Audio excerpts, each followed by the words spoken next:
It's 7 o'clock on the dot. I'm in my flatbed cruising the street. I got some heavy, heavy freight that I'm trying to get up off of me. I pulled up, anticipating. Now let me stop playing.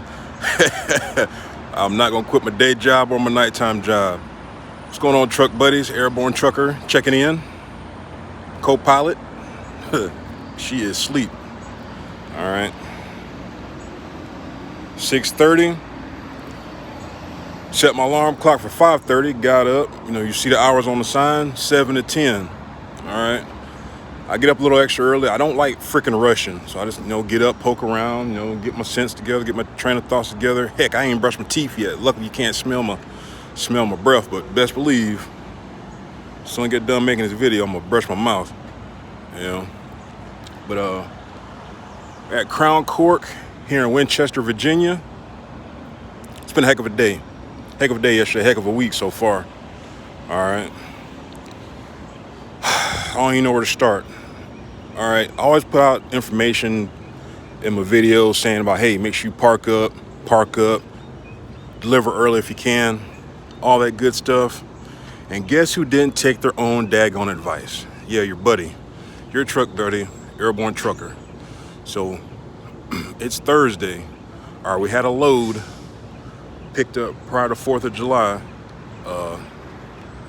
Some James Hardy going from Florida to Georgia. Tacoola, Georgia, Home Depot distribution center. And their hours were from 3 p.m. to 8 p.m. for receiving. So me being so smart, well, shoot, man, I can't, get there too early. Not knowing that, I've been there before, I just couldn't remember till, of course, I got there, 20 minutes out. But I left Sunday night, or we left Sunday night, try to time it just right. Okay, we got to make sure we get there at the right time. Got there, still had about 2 hours on my clock. So me catching a brain fart, which it will happen to you, went out. I didn't park up. I didn't go talk to the people in Home Depot. So I went to a truck stop that was about, 30 miles away. Freaking out of routes. It was ridiculous for that delivery, 20%. All right, so whatever, reset in Pilot, got going, couldn't get my time back to about, I think it was like 6 p.m. So I say, cool, sweet. I've got plenty of time. I can go ahead and just get there. As long as I'm there before 8 o'clock, I get unloaded.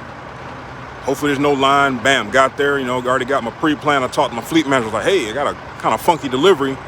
Hopefully, have something, on the back end. It's, oh yeah, we got you. Got some, something that loads out of Alabama pretty late. Okay, cool. So get there, get to Home Depot, trying to check in, can't find, nobody from receiving because everything's different with the COVID stuff going on. So whatever, pull around, seen another guy in front of me. He had the same thing. So I'm like, cool, no problem, no worries. It's 6:45. Get ready to take some of my stuff off. I pull forward, and last guy, there's no line. I'm like, damn, this is pretty sweet.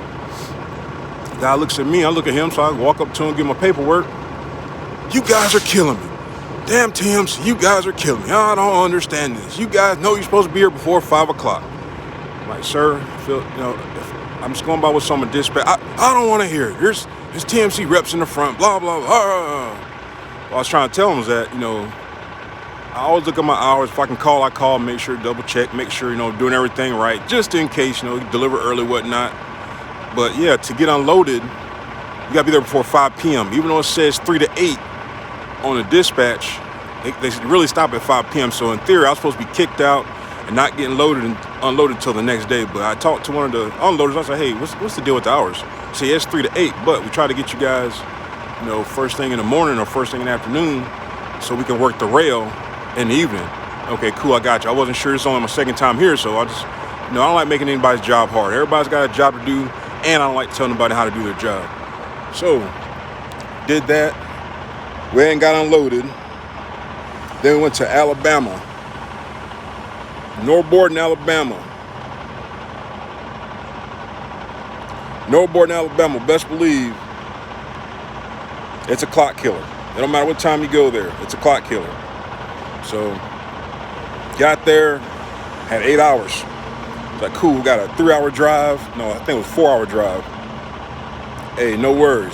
4-hour drive, we get there. Pull up. Cool, about to check in, no line. Checked in everything. Is my line moving? Not yet. They start receiving at 7 o'clock.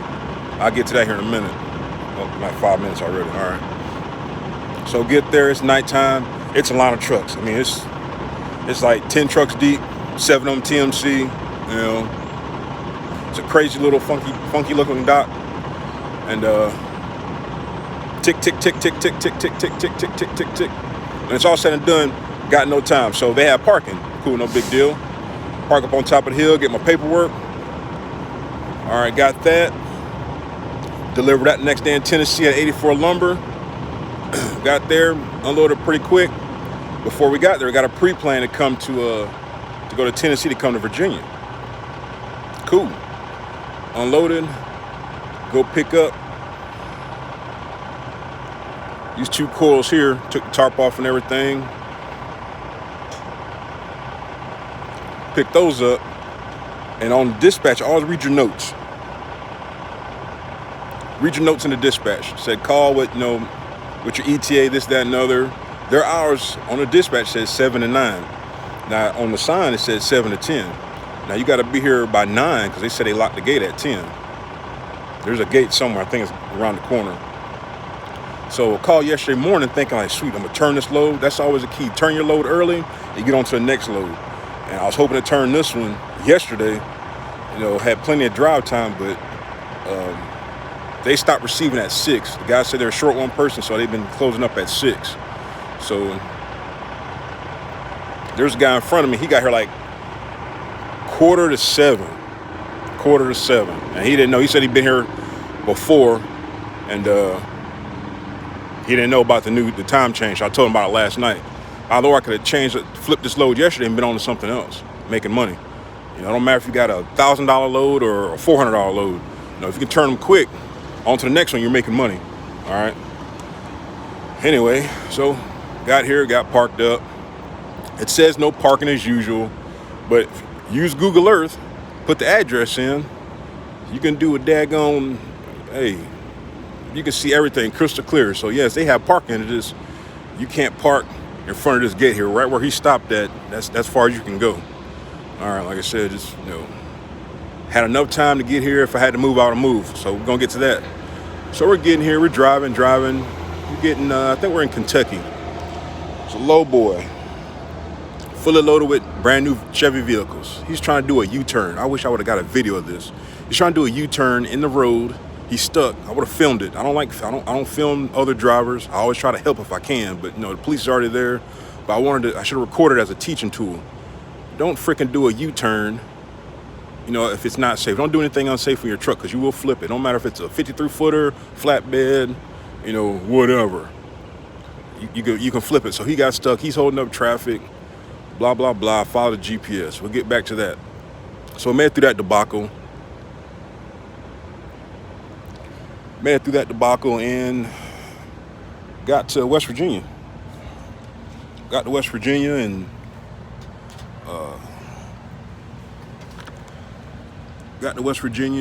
was driving.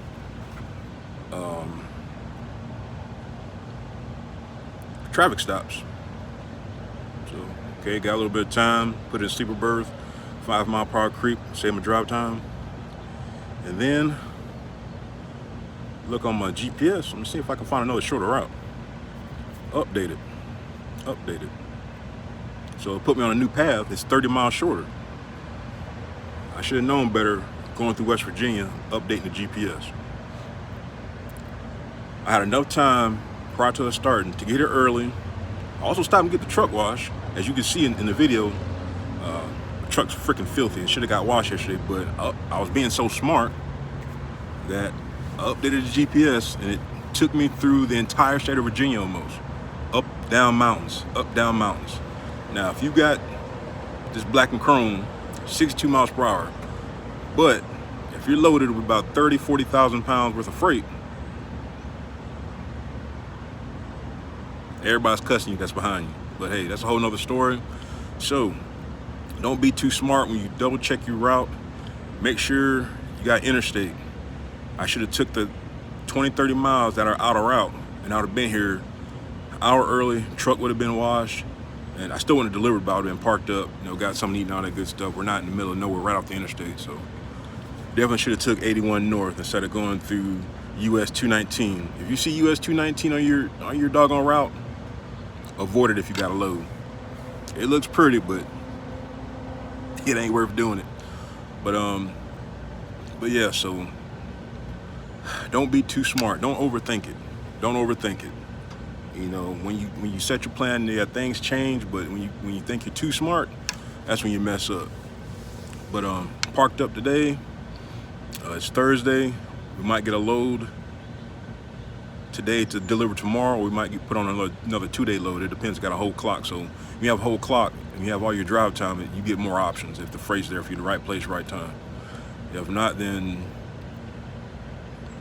yeah, pick up today, deliver tomorrow. Pick up tomorrow, Friday, to deliver Monday, whatever the case might be.